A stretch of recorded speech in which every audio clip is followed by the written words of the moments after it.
Morning.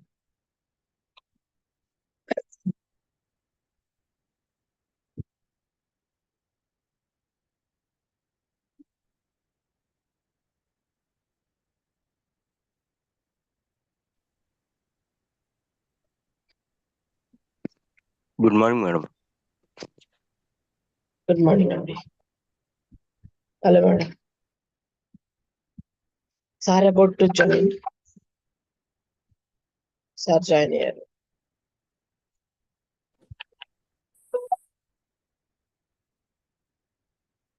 Good morning, madam. Namaste. Yes. Good morning to all. Good morning, sir. I hope everybody has logged in. Yes, sir. Yes, sir. Only thing is I am not visible. That's all. Ha. Okay, no problem. Good morning, sir. Good morning. Good morning. So yesterday I spoke to you about certain steps when you take up a case, which will result in conducting the case on sound lines and giving good service to the client. Now today, I request you to just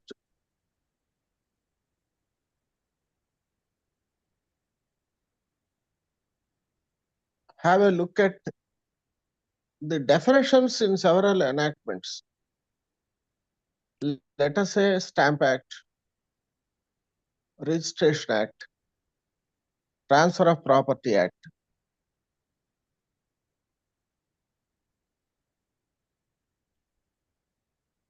Specific Relief Act, etc. So also, we discussed limitation aspect when you file a suit. Sometimes a special enactment may specify a particular period of limitation. For example, if you want to challenge the proceedings under Surface Act before the debt recovery tribunal, the limitation is 45 days. So please remember that limitation aspect. And now, out of regular civil suits, which we are having, some suits will go to the commercial court, depending on the nature of the suit and also the amount involved.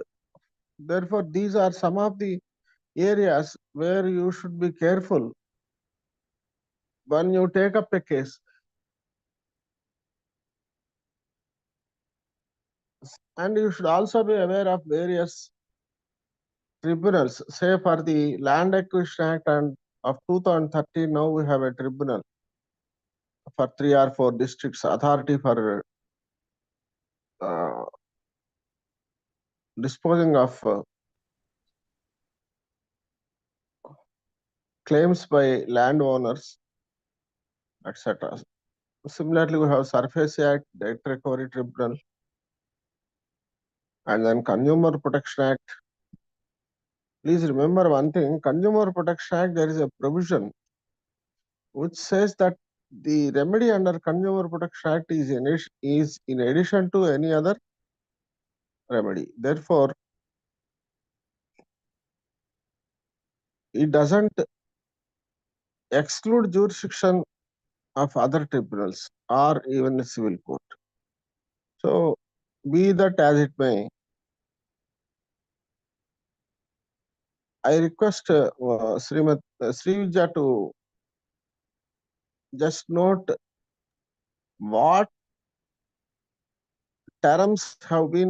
legal terms have been defined in the Transfer of Property Act. Please read out, madam. Yes, sir. Yes, sir.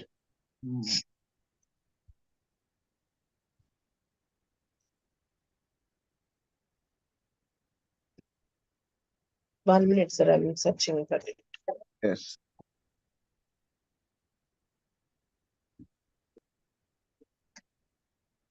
And I request you all to assist, sir. Sir asking to find out the definition part in Transfer of Property Act.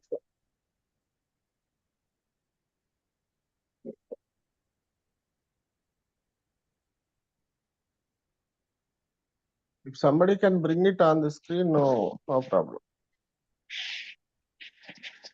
I am giving permission. Anyone found it? You please share it. You are permitted to unmute yourself. Or you When can you, post you, it on the screen.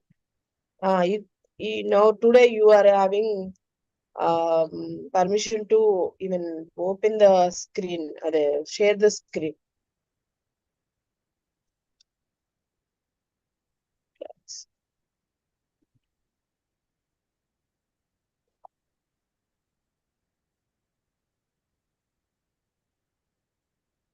Another 1 minute, sir. I am downloading it.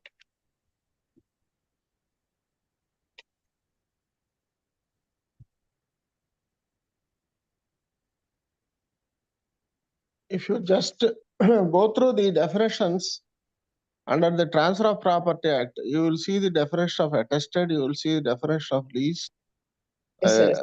Remember correctly, and you also have the definition of what is meant by putting others on notice. Yes, sir. So these aspects will be of importance when you deal with cases under Transfer of Property Act.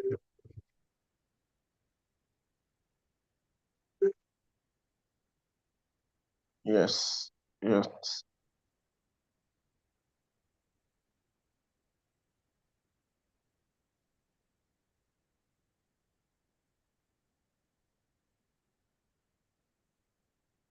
Yes.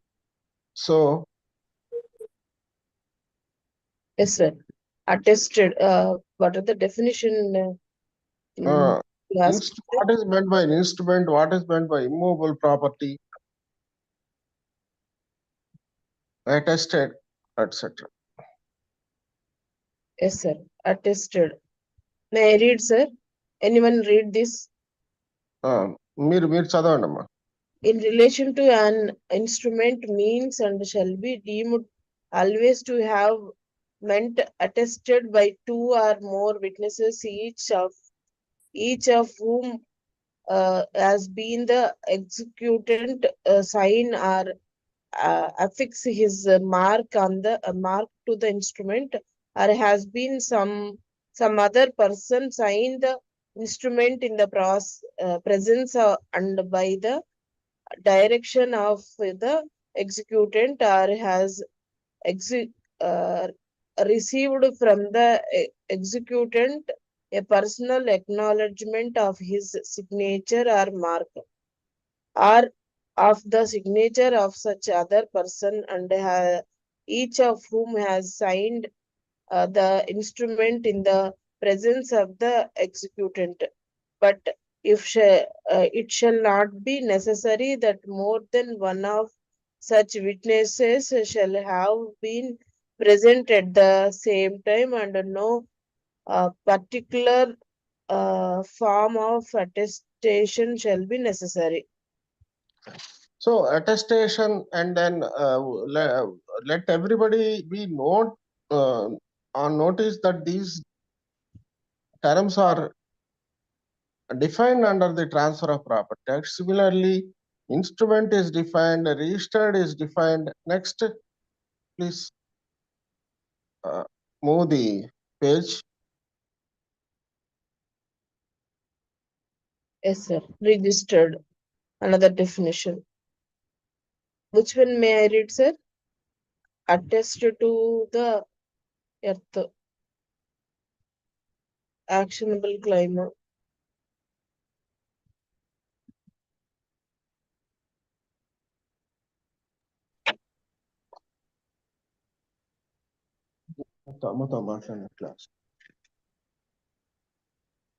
Yes.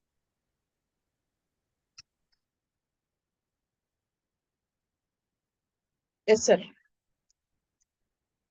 So, what are the other definitions?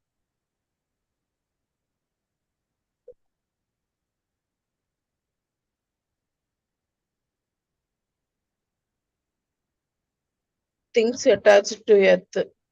And then Expression attached to earth. Actionable claim. Ward.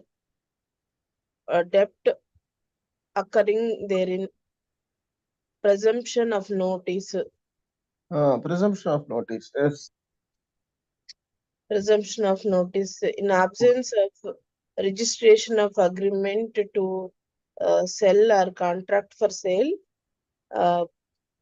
subsequent buyers do not get an opportunity to inspect the agreement, and there would not be any presumption that subsequent buyers know about prior purchase.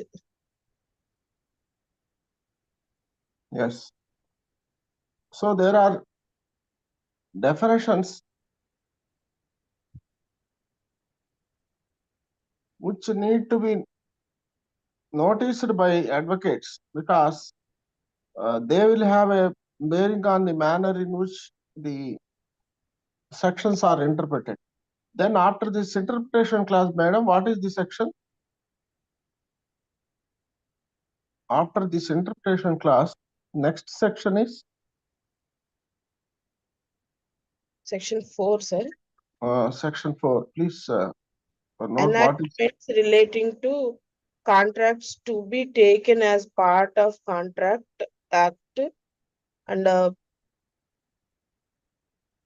supplemental to Registration Act.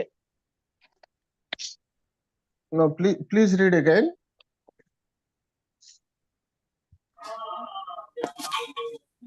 The definition of... Ask please that section only. Yes, sir. Yes, sir. Mm. Section 4. Enactments relating to contract to be taken as part of Contract Act and supplemented to be taken as part of Contract Act uh, and supplemental to the Registration Act. Yeah.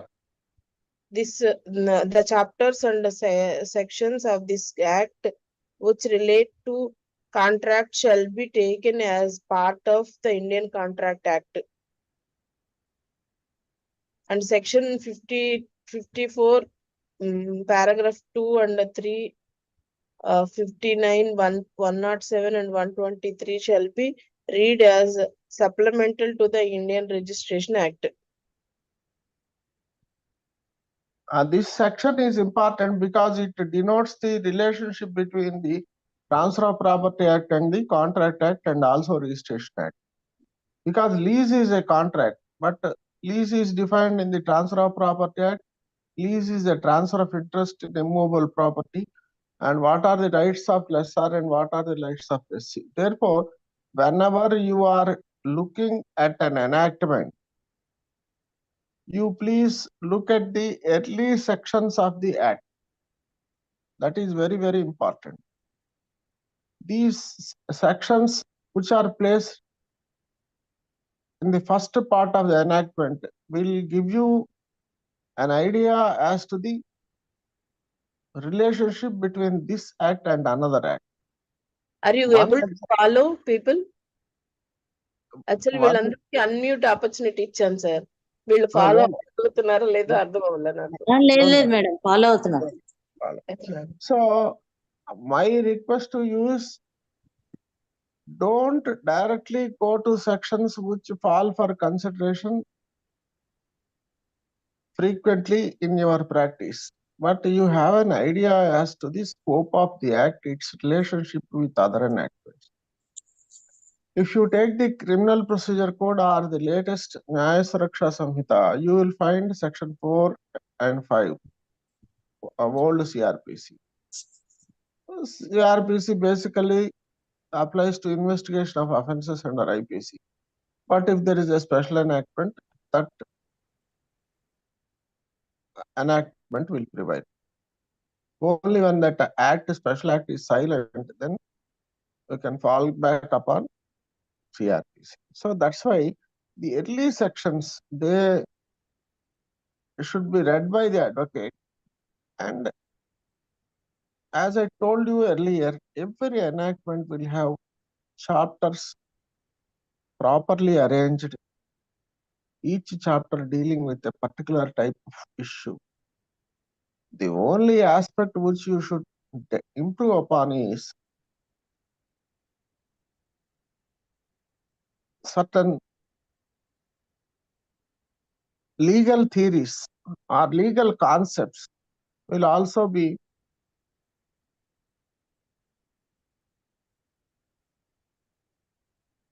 noted in the enactment, but the legal concepts will be going by a different name which may not be mentioned in the enactment. Say the marshalling under the TP Act, or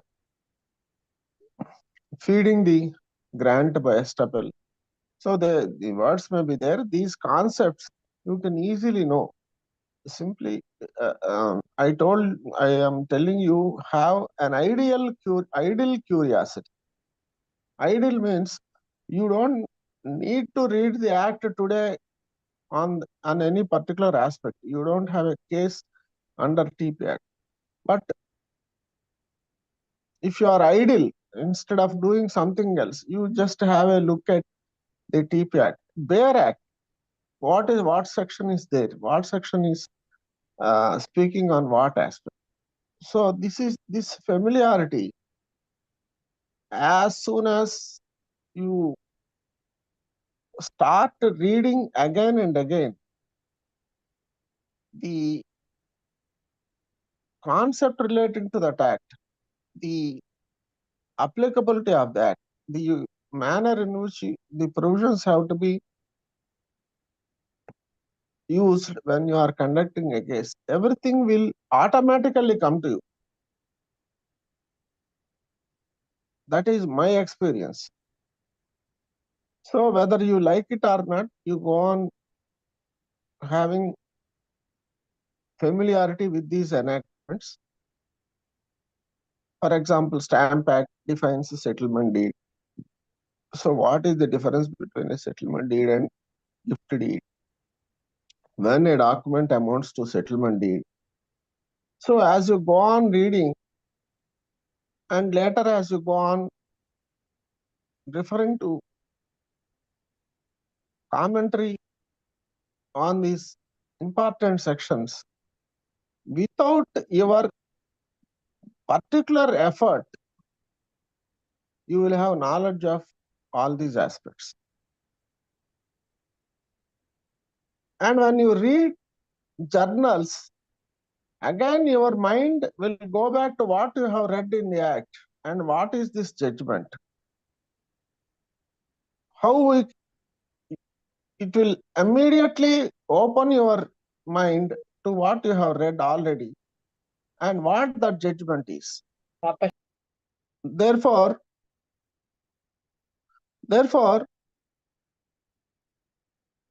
it is essential that you should have some basic knowledge of these definition clauses and other things, and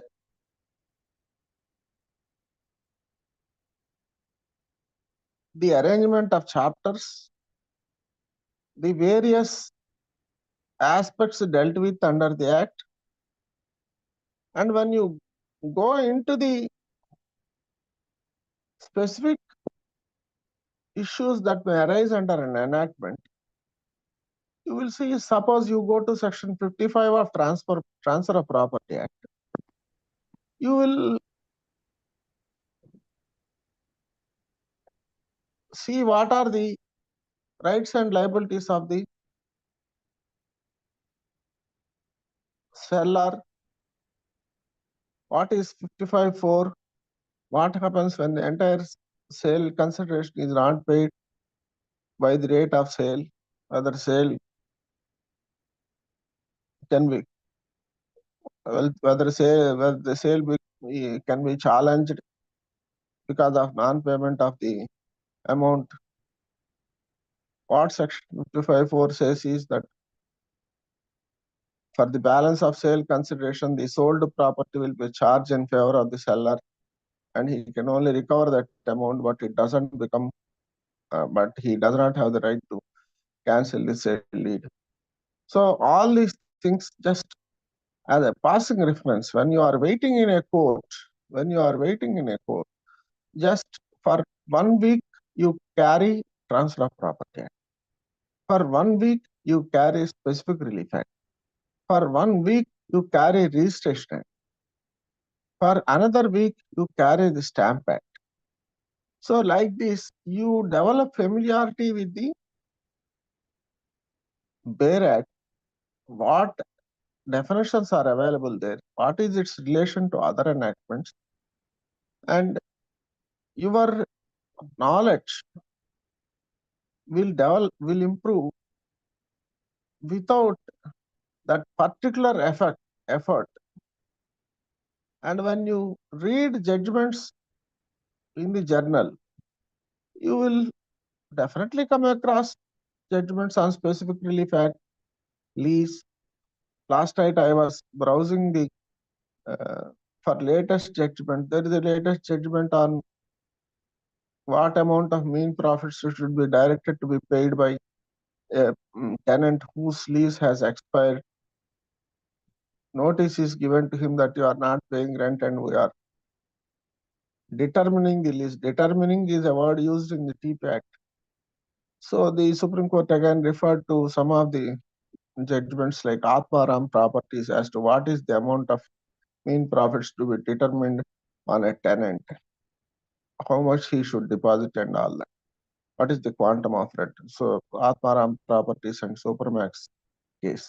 Therefore, when you start reading a journal, keeping in view what you have already read in the Bear Act,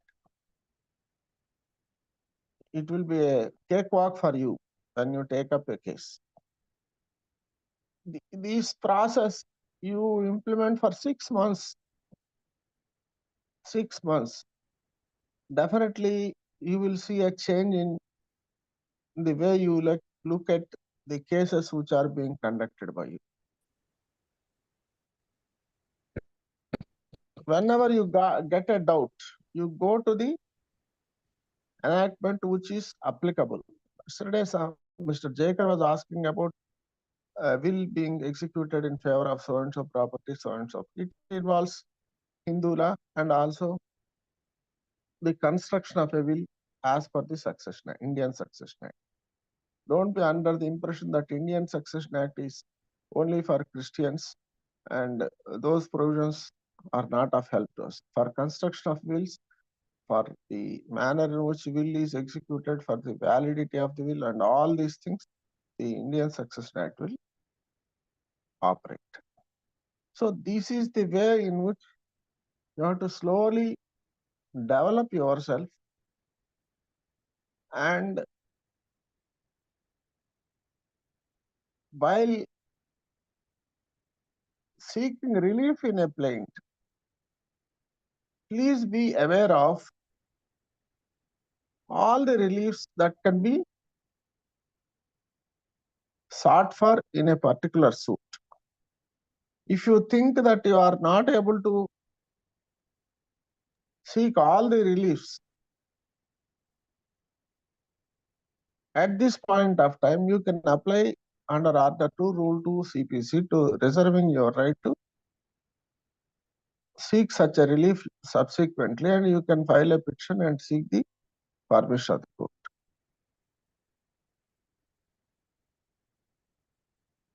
See what is the procedure laid down under CPC for various types of suits, like suits against government, suits against corporations, suits by or against persons of unsound mind or minors. All these things, they are in an order 27, 28, 29, 30, 31, 32, like that. So this is not a big deal. Now you are able to concentrate and listen to a class at 7 a.m. But if you don't have a class, you may not be able to immediately sit down and read a book. But definitely out of 4 or 5 hours you spend in a court, what you exactly spend by way of conducting a case will be hardly 1 hour.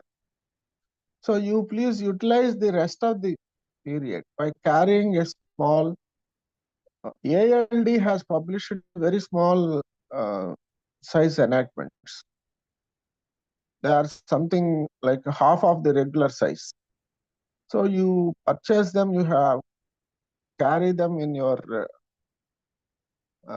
handbag for ladies or some other bag for gents. And then you just go through the definitions and other things. This is the way you can improve yourself, because when I entered profession, without having CPC and Evidence Act with me, my clerk never allowed me to sit in the court.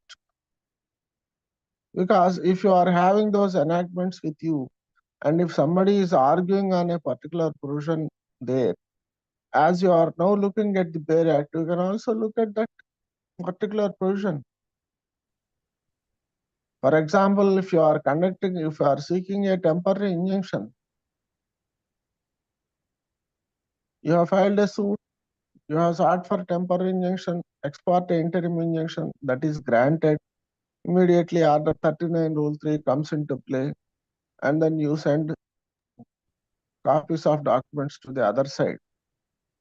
Then when the other side enters appearance, he will come and say, I did not receive all the documents appended to the plaint. I have received only 10 documents out of 12 documents. Therefore, there is no compliance of Order 39. Today, I will not tell you what is the provision.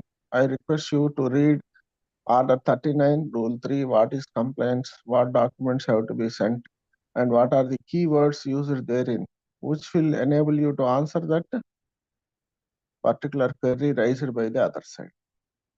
Therefore, this is the manner in which you go on adding to your knowledge. There are several things which I am still learning. There are several, when Justice Seshadri Naidu was addressing advocates of Supreme Court in the Supreme Court Bar Association, he had put some Latin words to them, and only one or two were answered. The others were not answered. So this is something which does not end today or tomorrow. But the knowledge that you acquire will come to your rescue when you are giving service to your client. Please think in that line. We are giving service to the client, and we are supposed to give the best service. We go to doctor, what do we expect? Best service from the doctor. When we go to a chartered accountant, also same. Therefore, this in the same manner, you develop on your knowledge, and nothing wrong in approaching a senior and getting his advice. That is something that there is nothing incorrect in it, but improving on your own is my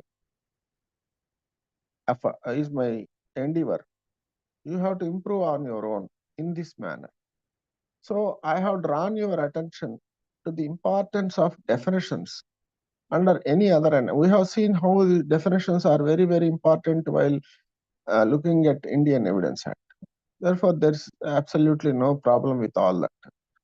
And I have heard the lecture yesterday night also by Sri Dittaka Ramchandra. He also drew your attention to the definitions, the concepts under criminal law.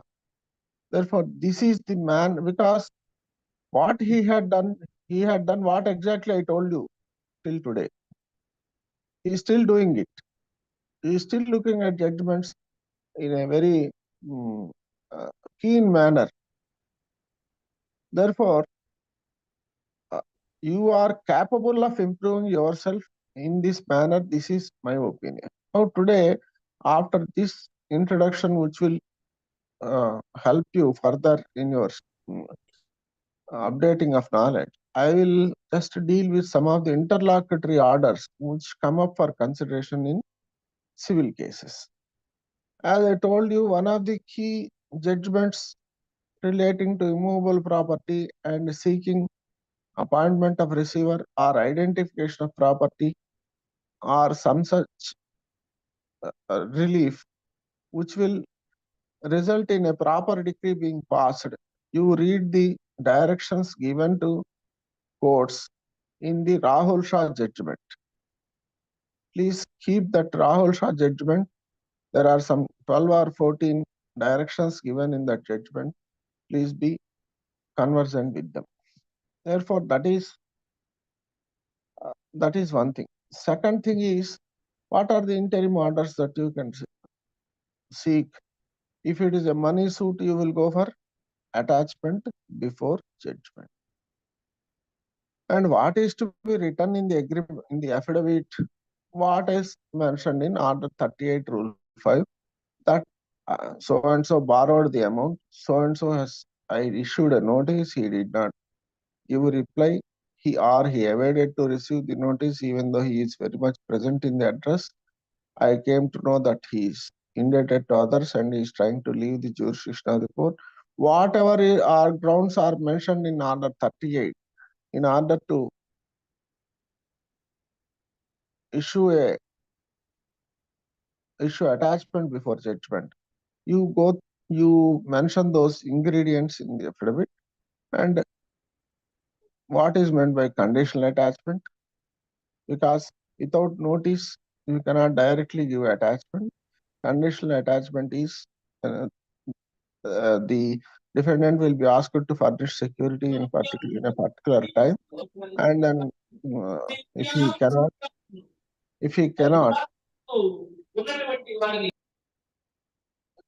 madam mute చేసేయండి అందరినీ. So if you cannot, then the property will be attached. So what are the forms appended to CPC for this attachment? What do the forms say? And like that, then you go to order 39. 39 does not deal not only with injunctions. 39 rule 1, 2, 3, 4. 4 is raising of injunction or varying the order. You also have 39 rule 7. Let us say the suit relates to a mango garden. The suit is being filed in March, when the mangoes get ripened and there will be a good crop in 1 or 2 months. And if proper order is not made regarding those fruits, then the suit may go waste. Therefore, you can resort to 39 rule 7 also. If the other side is not cooperating for the disposal of order 39 rule 1, then you can seek the indulgence of the court by filing a petition to preserve the property pending the court. Please go through order 39 rule 7. 39 rule 10 also is one provision under which you can ask the other side to deposit certain amounts. And then as far as Andhra Pradesh is concerned, you have an amendment for a landlord and tenant cases by way of order 15 capital A CPC. So whenever a landlord files a suit against the tenant, the court has, you may ask the court to direct the tenant to deposit the rents, failing which his defense will be struck off. So please be aware of what type of interim orders are provided for its CPC. And you have 40 rule 1, appointment of receiver, which again is mentioned in Rahul Shah's case, and for which there are certain guidelines for appointment of a receiver. So, and then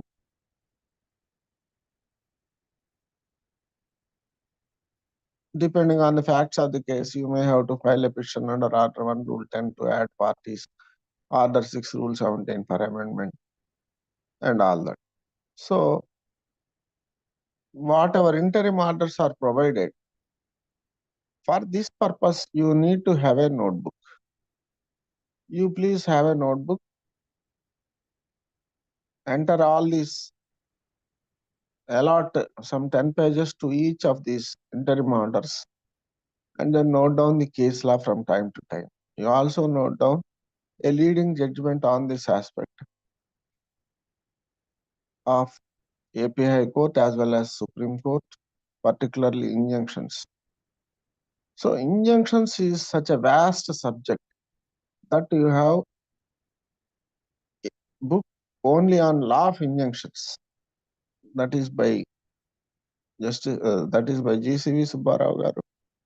I think G.S. Gupta garu also wrote a book on law of injunctions, but the standard book is Nelson's Law of Injunctions, because there you will come across various types of injunctions. You may, if you are dealing with Easements Act, if you are dealing with an easementary right, if you are dealing with water coming into your plot from other side, or if you are dealing with intellectual property rights, various types of injunctions which may arise in various types of suits, they are dealt with in Nelson's Law of Injunctions. It is better that you have that book, because injunctions is one type of suit which will frequently arise. And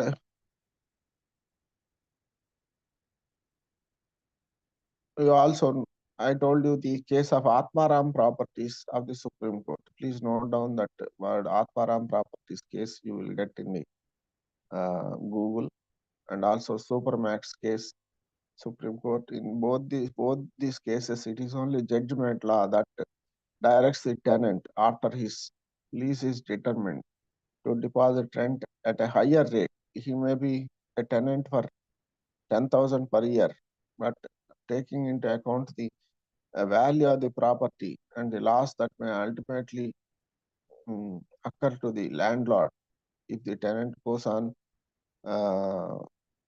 continuing his possession even after the lease is determined. Supreme Court has laid down certain guidelines as to how much amount he has to deposit. So judgment law also, in some certain aspects, you can note down. So all these things will recur if you read a journal for 1 year, then you will know all these aspects will be coming in one judgment or the other. Several aspects which you need to know will be covered in those journals. And as far as criminal cases concerned, it is very, very easy, because every conviction goes up to Supreme Court, and Supreme Court will again give a judgment and giving reasons what evidence is accepted, what evidence is not accepted, and all these things. Therefore, this is a continuous process in which you can easily develop your knowledge. And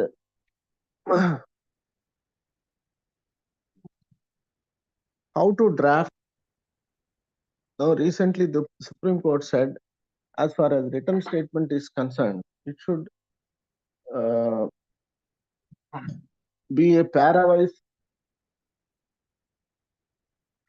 denial or remarks on each para of the plaintiff. So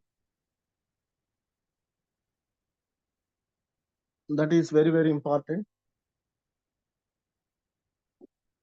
You should not miss anything in the plaint, and you should answer whether it is specific denial or explanation, or if it is the instruction of the client, acceptance of that fact.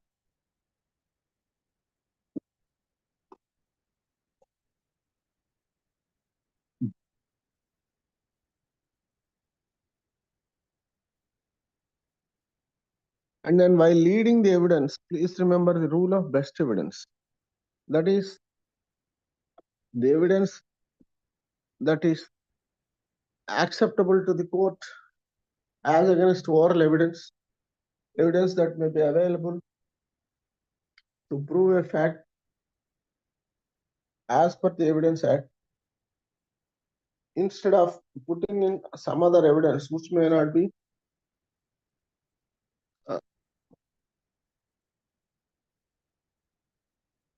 the best evidence on that aspect. So these are some of the aspects on which I wanted to speak today. And as far as pro note suits are concerned, I will just give you some hints. The negotiable instrument is defined under section 4 and 5 of the Negotiable Instruments Act. When your client brings a pro note, you verify it. You verify whether there are any corrections. And if those corrections are noted at the end of the pro note by the person who scribed the pro note. And pro note will be scribed either by the person who takes the loan or by a third person. In fact, promissory note is not compulsorily attestable document, but generally the lender under the pro note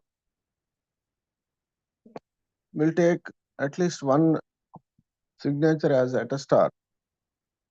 Therefore, you look at the pro note and also verify with your client whether any photostat copy was furnished to the defendant. There are instances where photostat copy is furnished to the defendant by the plaintiff, not after the suit is filed. Even before the suit is filed, in the transaction of lending, the defendant may ask for a, or the lender or the person who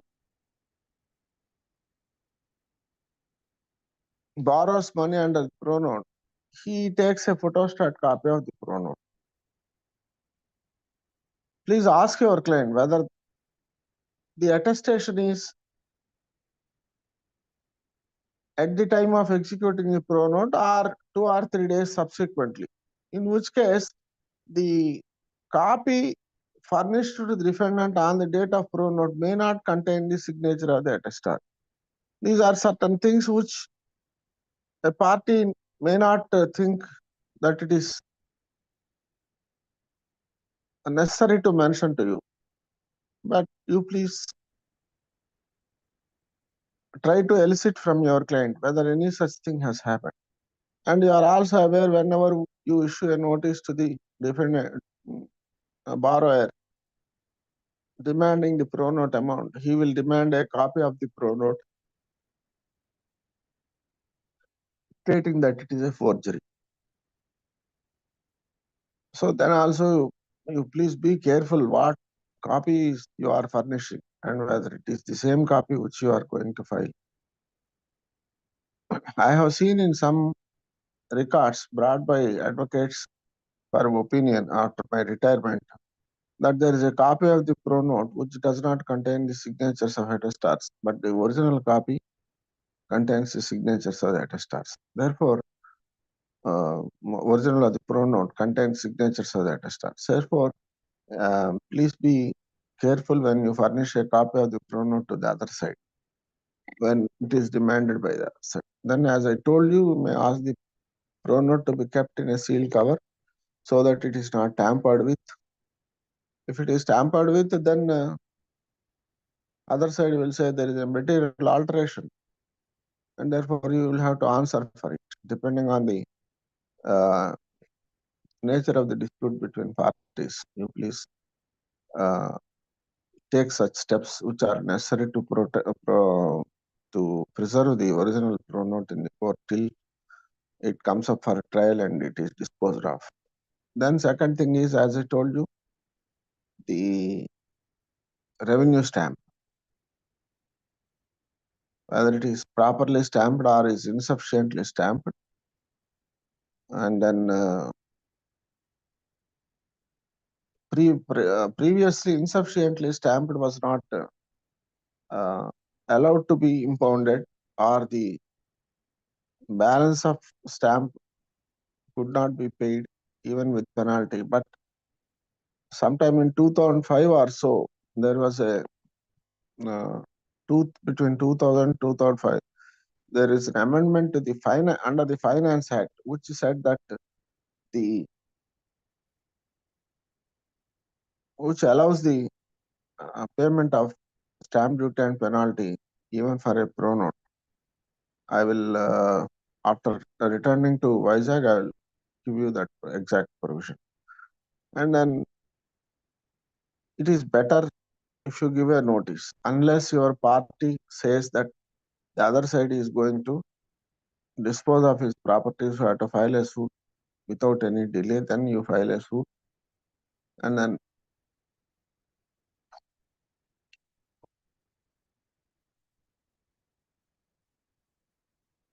seek certain urgent orders like attachment before judgment. And then after the return statement is filed, you please verify whether the return statement contains any admission of the execution of the pro note or admission of signature on the pro note, and whether it says that the suit pro note is not supported by consideration, pro note is supported by consideration only to certain extent. So depending on the return statement, you frame your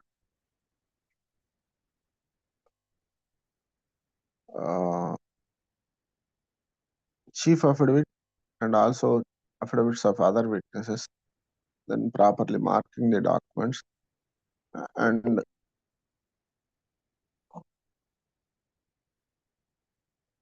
properly conducting the cross-examination of the defendant when he enters into the box. If it is a thumb impression and it is denied by the other side, it is better you take the pro note to an expert, because the opinion of an expert with regard to thumb impressions is having much value compared to the expert evidence with regard to handwriting. Therefore, depending on all these facts, you can, and then suppose the defendant dies, you have to bring and record his LRs. You have to file a petition under Article 22 CPC. And then when you file a petition, you also have to mention the consequential amendment which has to take place on during the pendency of the suit. Defendant died, the following are the LRs there, and you also have to amend the result portion as against these legal representatives. They are not liable personally, they are liable only to the extent of the estate of the deceased in their hands. As I told you, if there is some estate in the hands of the deceased, then you can execute the decree against them.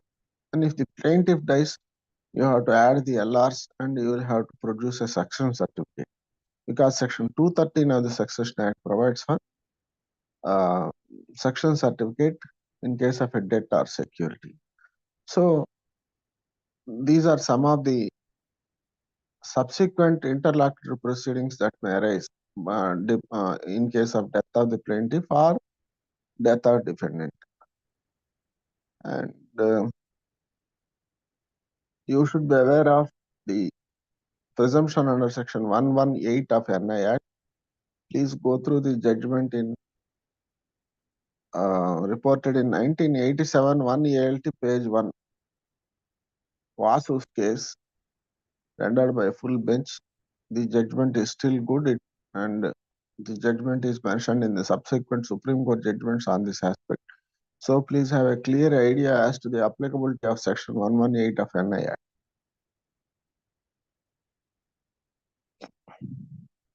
And then with regard to rate of interest.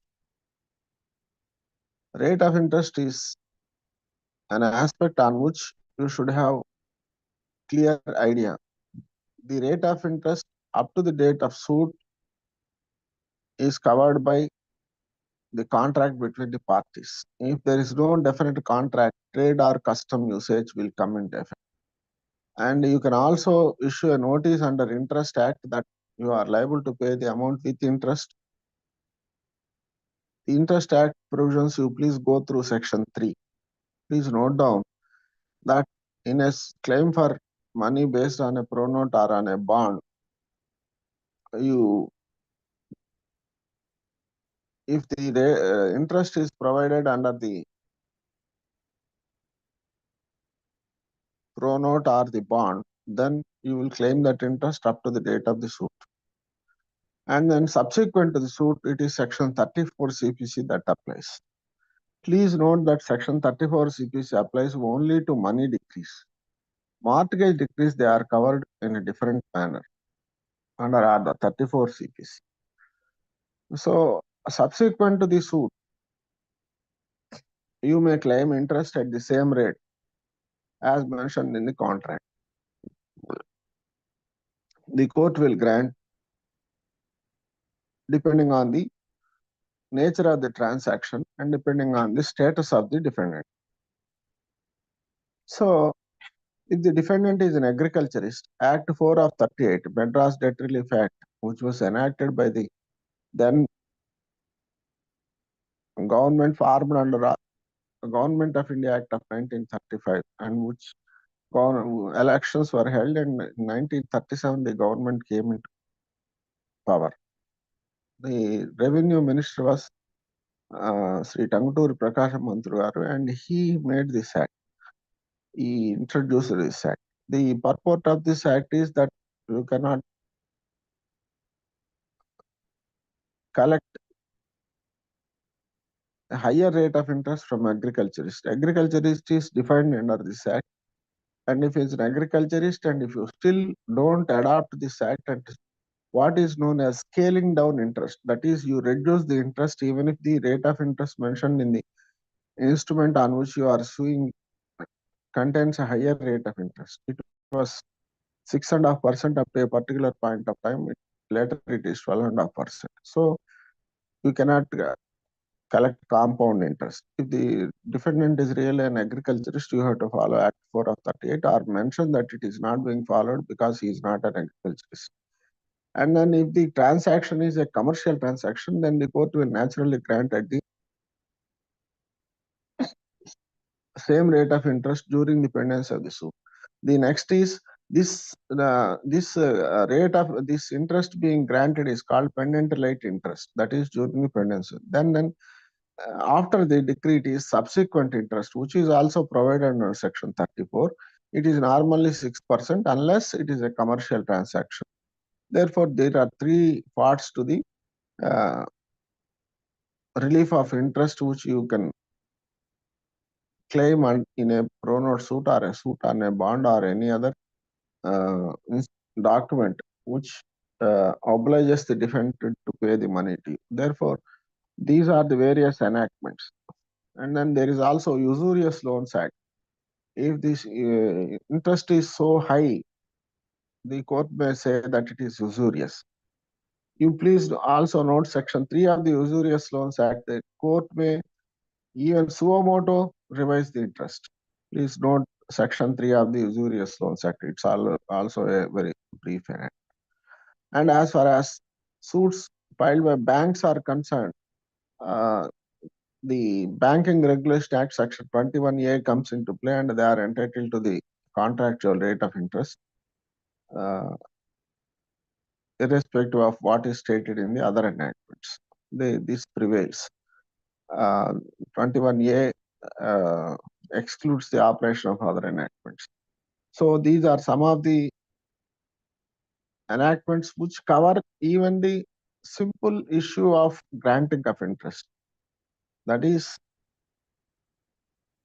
Interest Act, Usurious Loans Act, Act 4 of 38, Banking Regulation Act, all these things. Now, with regard to interest that can be granted in a mortgage suit, what should be done with regard to the subsequent period subsequent to the filing of the suit? There is a judgment of Justice Raghunandan Rao garu which has dealt with the aspect in all respects. You can browse it. It was rendered in somewhere in December 21 or November 21 or 22. That judgment is with me in Vizag. I will give you. So, in case of mortgage suits, you have to seek the relief as per the scheme of seeking relief laid down in under Order 34. That is preliminary decree, final decree, and then bringing the property to sale. These are some of the aspects that come before you when you conduct a suit on the basis of pro note, and also a mortgage suit. Please go through section Order 34 CPC as to the manner in which you have to seek reliefs, and the substantive law is laid down in the Transfer of Property Act. When there is mortgage by deposit of title deeds, if the deposit of title deeds is subsequently confirmed by the mortgagee, mortgagor, then it need not be registered. So all these aspects I will again deal with you in detail as far as mortgage suits are concerned, because I have noted several judgments which are not available with me now. So these are some of the aspects which I wanted to bring to your notice today. I hope I have made myself clear. I request one of the junior most participants today to express whether what I have so far told you is useful to you, or it has given you some tips on how to learn law. Please, madam, please Yes, ask sir. one of the junior most listeners. I have unmuted everyone. You might have Please identify got somebody known to you who is a very junior in the. Murthy sari అందరికన్నా junior. Madam, sir, Senior. one more request, sir. Sir, there is a payment, RBI లో payment corporation of India act అని ఒకటి ఉంది sir. దాని ప్రకారం beyond 2 lakhs any amount transacted either for any type of transaction, ఇది for NI act or for registration act, that comes into invalidated sir. Murthy sir అడుగుతుంది ఏంటంటే What is invalidated? Okay. Beyond 2 lakhs any transaction that is made through beyond through banks, sir, or authorized channels. Sir specifically asking. You are saying that cash transaction. Yes, sir, cash transaction. But the NI Act anta cash transaction e kada, sir. Sir, that is something RBI, because now the Supreme Court has clarified even for a case under check bouncing, the Supreme Court clarified that the provision in the Income Tax Act relating to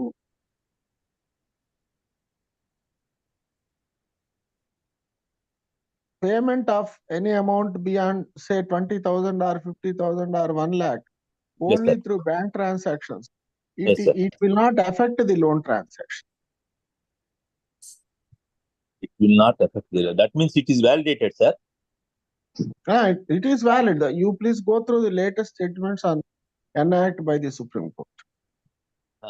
The borrower cannot now come and say, you have not followed the income tax. He has taken money in cash, if it is true, and now he is saying that other side should follow this enactment and that enactment. Whatever it is, the Supreme Court has clarified on that aspect recently. You please browse for that. Okay, sir. That is under the impression some of the persons have requested me some information. When I asked you whether you have given that money through bank transactions or not, they said no, we have given in cash. Sir, for that purpose, what you have to do is, you have to question the plaintiff whether he is having a bank account, number one. Number two, whether he had withdrawn any amounts periodically. Number three, whether he had received any amount by participating in a cheat and being the successful bidder. Whether he had received any amount from agricultural income. So some of the parties will have a bank account. They will say, I have withdrawn, I have kept some 2 lakhs he asked me in advance, there he wanted cash, therefore I withdrew the money and took cash. Therefore, You mean that the executor, the person who extended the loan should be able to produce his ability to extend the loan? Some sort of expression he will give you. I sold some land, I kept the amount with me, or I received, I previously lent money to X, he repaid, that money was with me. You please collect this information. Okay. Please leave alone those RBI rules. They are not being taken into consideration while deciding the truth or otherwise of the loan transaction. Okay, sir. Thank you, sir, for your consideration. We will browse the judgment, sir. Yes. I will browse the judgment. Yes. And then I want you to specifically answer my question, whether the manner in which I am trying to lead you to a state where you are Definitely, sir. Definitely. That is the self- reason I able to self- question that, sir. Sir, 1 minute is to. self-equipped. Sir, it is prudent fact that I question. That means whether if I don't follow that, how can you ask that question? No, I am It's not a prudent saying fact. you have. It is. Murthy garu, You have followed. Just Murthy garu, no. What I am saying is the method which I have given you, is Is it better. is it enabling you to become a self-equipped advocate? It's a fact, sir. It's a fact. So you It's a please, fact. you please, It's all a of you fact follow happened. It that. is. It's a fact happened. It is. that's Okay. it. He Okay, is thank asking this answer from the junior most among us. So I felt it very useful today's session, sir. But my situation is how to get some time to read, to keep it read. Actually, every day things are lapping one on another. When you are waiting in the court, you will have at least 1 hour of waiting time in the court. You utilize that and you carry one enactment. In the evening when I call you, then I got some answer to that question. Actually, sir, he has given his expression that Sir, when excellent, you are, sir. Excellent. That's the word of excellence I have expressed in terms of practical manner. That is I only said the word. If I don't follow you, how can I question that, sir? That means it's fully followed and it's fully explained. And afterwards, how to think about it is also a question raised out of it. Out of that, my question is raised. So it is beyond any explanation. I can say that it is wonderful, sir. And one more thing, I was in a presumption, if there is no transaction through a bank or an authorized transaction, it doesn't come into force. That means all section 34, section 31, all the orders you have mentioned, sections is being clearly known to us. Then only we can able to that question. That's only I feel first, sir. Yes. Thank you, sir. Thank you very much for your galaxy of knowledge, sir. That's only I can say that. No, I have 40 years of experience. Therefore, I should have more knowledge by now. That most of us, that much age also not there. Yes. Second thing is, I request you to follow the method if it is possible for you for about 6 months. Go on familiarizing with the enactments, definitions, other provisions, and then reading journals. 6 months later, you will see the difference. You will be more confident. You think that you can conduct a case with confidence. Okay. So yes, sir. The case laws are the examples of the bare act, sir. Yes. So, madam, shall I close today? Some people they do want to thank to you, sir. Yes. Please.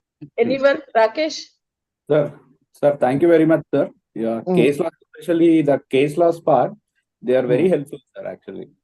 మనకి section అర్థం చేసుకున్న తర్వాత దాని గురించి ఇంకా further గా చదవటం ఆ కేస్ లాస్ మీరు చెప్పినట్టుగా స్పెసిఫిక్ గా రఘునందరావు గారి కేసు మార్టిగేజ్ ఇప్పుడు రేపు ఏదైనా మార్టిగేజ్ ఇష్యూ వచ్చినా సార్ చెప్తారు ఇమీడియట్ గా ఎక్కడ రిఫర్ చేయాలంటే రఘునందరావు గారి కేసు అనేది గుర్తొస్తుంది.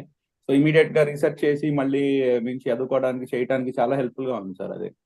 ఎందుకంటే సెక్షన్స్ ఎక్కడి నుంచి అవుతాం sir, but land mark cases అనేది మనకి గూగుల్లో కొడితే చాలా వస్తాయి సార్, కానీ ఏది పర్టికులర్ గా అప్లికబుల్ అవుతుంది అనేది మీలాంటి వాళ్ళు స్టాల్వర్డ్స్ చెప్తేనే మాకు కూడా అర్థం అవుతుంది సార్. ఆ పర్స్పెక్టివ్ లో చాలా హెల్ప్ఫుల్ సార్ ఈ క్లాస్ అనేది. And సార్ షార్ట్ టైమ్ లో very helpful sir. Please read that 1987 1 ALT. Yes sir sure sir. That is very that is most important judgment on section 118 of NI. 118 of NI. Yes sir. Sir. Yes. Around 10 years of practice sir ఇప్పటికి.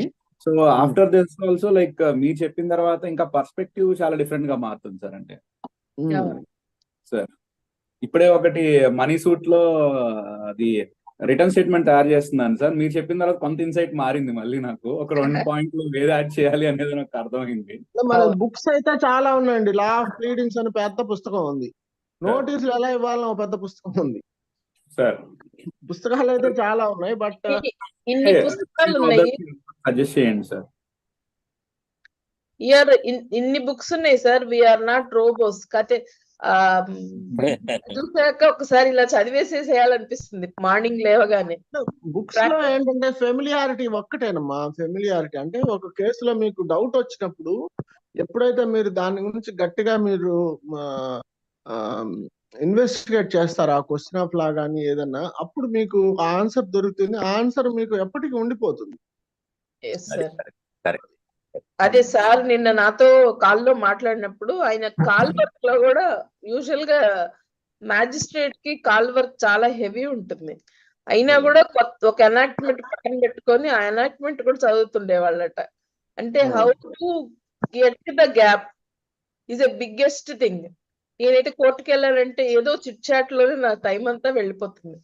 So now I understood we need to carry a book or any case. ఒక వారం ఒక enactment, ఇంకో వారం ఇంకో enactment carry చేసి అలా familiarise చేసుకుంటూ ఉండండి. దట్స్ ఇట్ అంటారు కదా, tomorrow's you today's you you need to compare it. మనం నిన్నటి మనము ఇవాళటి మనం కంపేర్ చేసుకోవాలి. అండ్ ఏదైతే ఇలా గైడెన్స్ దొరికిందో దాన్ని గుర్తుపెట్టు ఫాలో అప్ చేస్తే you will create wonders.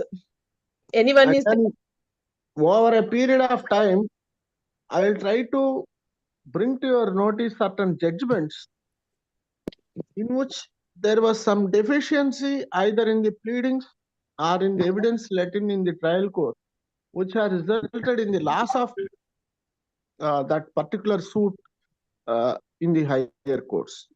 Because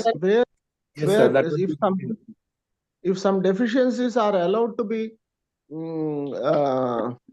in the conducting of the suit in the trial court, then ultimately it may have its own effect in the appeal. Therefore, I will also try to pick up such judgments and bring to your notice so that you are alert while conducting a case. Yes. అట్లాగే cross examination మీద కూడా కొన్ని points అట్లాగా next cross examination మీకు సర్కార్ evidence act ముందు ఎక్కడన్నా లైబ్రరీలో దొరికితే చూడండి సార్. క్రాస్ ఎగ్జామినేషన్ సంబంధించిన సెక్షన్స్ లో చాలా డీటెయిల్డ్ గా ఆయన క్రాస్ ఎగ్జామిన్ ఎలా చేయాలని చాలా డీటెయిల్డ్ గా ఇచ్చారు. ఇప్పుడు చాలా వరకు సార్ చెప్తుంది ఏంటంటే these are the lines you need to go. First మనం ఆ స్టాండర్డ్స్ కి వస్తే సార్ ఏం చెప్పినా మనకి అర్థమవుతుంది. ఈవెన్ స్టాండర్డ్ అని కాదు, అక్కడ చాలా లూసిడ్ గా ఇచ్చాడు. సర్కార్ ఎవిడెన్స్ యాక్ట్ లో క్రాస్ ఎగ్జామినేషన్ లో ఏవి అడగచ్చు, ఎలా అడగాలి, ఇవన్నీ చాలా లూసిడ్ గా ఇచ్చాడు. అందుకని మనం మార్నింగ్ 5 o'clock కి రీడింగ్ అవర్ అని పెట్టుకుందాం అనుకున్నాం. ఎవరికి వీలుంటే వాళ్ళు. బట్ నేనేం చేస్తానంటే నేను జాగ్రత్తగా చూసి కొన్ని జడ్జిమెంట్స్ చూసి వాటిల్లో ట్రయల్ కోర్టులో ఏమన్నా పొరపాట్లు జరిగాయా, అటువంటి జడ్జిమెంట్స్ ఏమన్నా ఉంటే నేను డెఫినెట్ గా pick them up and give you to. So anybody else?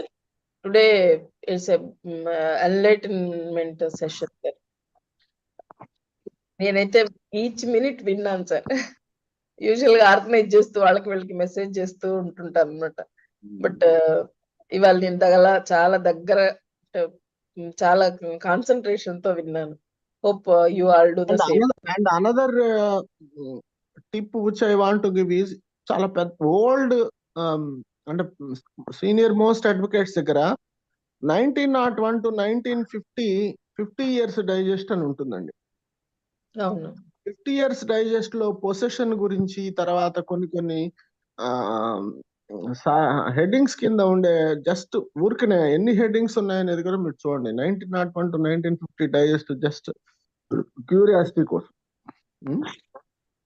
Yes sir, yes. తర్వాత క్విన్క్వినియల్ డైజెస్ట్ అని వచ్చినాయి. 6 ఏళ్ళు కవర్ చేశారు. ఇది ఆంధ్ర లా టైమ్స్ అంటే ఇవన్నీ కొనక్కర్లేదు, మీరు పెద్ద లైబ్రరీలో చూడండి. బార్ అసోసియేషన్ ఆంధ్ర లా టైమ్స్ ఏం చేస్తే 1954 నుంచి 1994 దాకా ఉన్న ఆంధ్ర హైకోర్టు జడ్జిమెంట్స్ ఇవన్నీ కూడా వాల్యూమ్స్ గా 40 సంవత్సరాలవి వాల్యూమ్స్ గా రిలీజ్ చేశాడు ఆల్ఫాబెటికల్ వైజ్. ఆ తర్వాత యాన్యువల్ గా ఇస్తూ వస్తున్నాడు.